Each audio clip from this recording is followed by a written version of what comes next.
সুরভি তার আয়ের 75% ব্যয় করে। যদি তার আয় 20% বৃদ্ধি এবং সঞ্চয় 1% হ্রাস পায়, তাহলে তার খরচ কত শতাংশ বৃদ্ধি পাবে? তাহলে সুরভির আয় আমরা ধরলাম 100, ব্যয় করে কত? 75%। তাহলে 100-র 75% হচ্ছে 75 টাকা। তাহলে 75 টাকা যদি ব্যয় করে, তাহলে তার সঞ্চয় কত থাকবে? 25 টাকা। তারপরে কী বলেছে? যদি তার আয় 20% বৃদ্ধি পায়, তাহলে আগে ছিল 100, এখন যদি 20% বৃদ্ধি পায়, তাহলে তার আয় কত হয়ে যাবে? 120% মানে 120। এবং সঞ্চয় 1% হ্রাস পায়, তাহলে সঞ্চয় আগে ছিল 25, এখন 1% হ্রাস পায়, মানে 25-এর 1% হ্রাস পাচ্ছে। তাহলে এখন বর্তমান সঞ্চয় হবে তোমার 25 ইন্টু 1% হ্রাস, মানে 99/100। 25 টাকাটি 4×25 100। তাহলে এটা কারোরই এটা ভাগ করলে তোমার 24.75। তাহলে তার খরচ কত শতাংশ বৃদ্ধি হবে?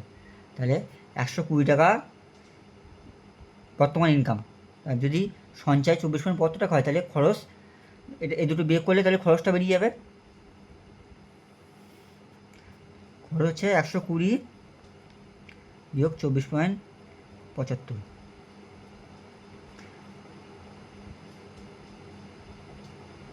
তাহলে হয়ে যাবে 95.25। তাহলে খরচ কত শতাংশ বৃদ্ধি পাচ্ছে? খরচ আগে ছিল 75, এখন হয়েছে 95.25। তাহলে আমাদের বৃদ্ধি পাচ্ছে হচ্ছে 95.25 বিয়োগ 75 ইন্টু 100, বিয়োগ করলে হবে 20.25। তাহলে পয়েন্টের জন্য পয়েন্টটা তুলে দিলে আমরা নিচেরটা 100 পাবো, 100 কাটা, আর 25 দিয়ে 3×25 75, 8×25 200, 3×27 81, 27% তোমার খরচ বৃদ্ধি পাবে। সঠিক আনসার হয়ে যাবে আমাদের অপশান সি। চলে আসি 2 নম্বরে। একটি পরীক্ষার পাস নম্বর হচ্ছে 40%। একজন ছাত্র 250 নম্বর পেয়ে 38 নম্বরের জন্য ফেল করেছে, তাহলে সর্বোচ্চ নম্বর কত? তাহলে একজন ছাত্র কত পেয়েছে? 250 পেয়ে সে 38 নম্বরের জন্য ফেল করেছে। তাহলে যদি 38 নম্বর বেশি পেতো, তাহলে পাস করতো। তাহলে 5 নম্বর আমরা কত পাচ্ছি? 250 যোগ 38, তাহলে 288।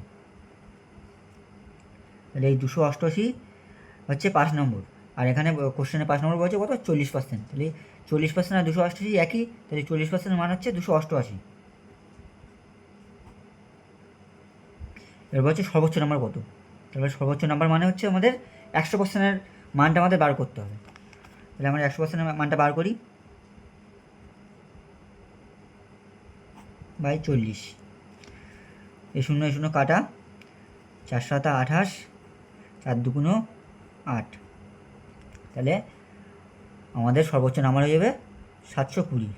সঠিক আনসার আমাদের অপশান এ। চলো দেখি 3 লাখ কী বলছে। অমিত তার আয়ের 20% একটি স্কুলে দান করে এবং অবশিষ্ট টাকার 20% ব্যাংকে রাখেন। যদি তার কাছে এখন 12,800 টাকা থাকে, তাহলে অমিতের আয় কত? তাহলে ধরে নিলাম অমিতের আয় 100 টাকা। তাহলে কী বলেছে? অমিত তার আয়ের 20% স্কুলে দান করেন। তাহলে 100 টাকার 20% হচ্ছে 20 টাকা। 20 টাকা স্কুলে দান করেন, তাহলে থাকছে আর কত? থাকছে তার কাছে 80 টাকা থাকছে। এবার কী বলছে? অবশিষ্ট টাকার 20% ব্যাংকে রাখেন। অবশিষ্ট টাকা, তাহলে এখন আছে কত? 80 টাকা। তাহলে 80 টাকার 20% সে ব্যাংকে রাখে। 80 টাকার 20% হচ্ছে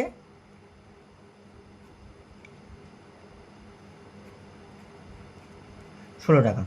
80 টাকার 20% হচ্ছে 16 টাকা। 16 টাকা সে ব্যাংকে রাখে। তাহলে এখন তার কাছে কত আছে? তাহলে 80 থেকে 16 বাদ দিলেই বেরিয়ে যাবে। এখন তার কাছে আছে 64 টাকা। 80 বিয়োগ 16, এখন তার কাছে আছে 64 টাকা।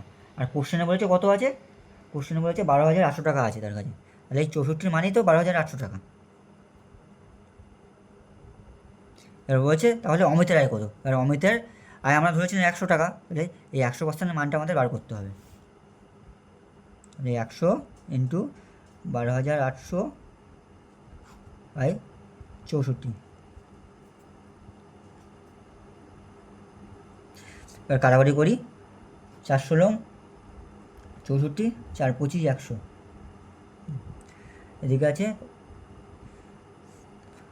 8 × 128, আর দুটো শূন্য আছে, তাহলে হয়ে যাচ্ছে তোমার 20,000। এই দুটো গুণ করলে হয়ে যাবে আমাদের 20,000। তাহলে অমিতের আয় হচ্ছে 20,000। সঠিক অ্যান্সার হবে অপশান বি। ভিডিওটি ভালো লাগলে সবাই একটু চ্যানেলটি সাবস্ক্রাইব করে দিও।